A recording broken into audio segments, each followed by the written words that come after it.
విశ్వామిత్రుడు చెప్పిన మాటలు విన్న తర్వాత రాముడు ఆశ్రమంలోకి అడుగుపెట్టాడు. అక్కడ ఒక విచిత్రమైన నిశ్శబ్దం. ఎవ్వరూ లేరు.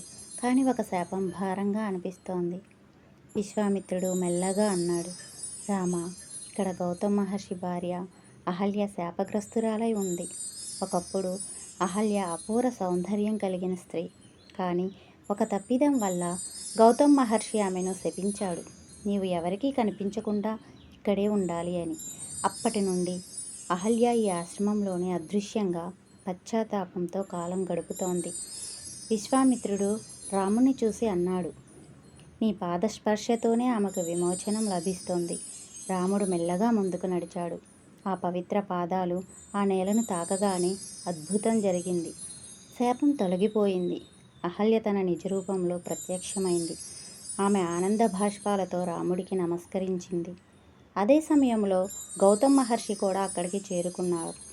తన భార్యను చూసి ఆమెను క్షమించి తిరిగి స్వీకరించారు. ఆశ్రమం మళ్ళీ పవిత్రమైంది.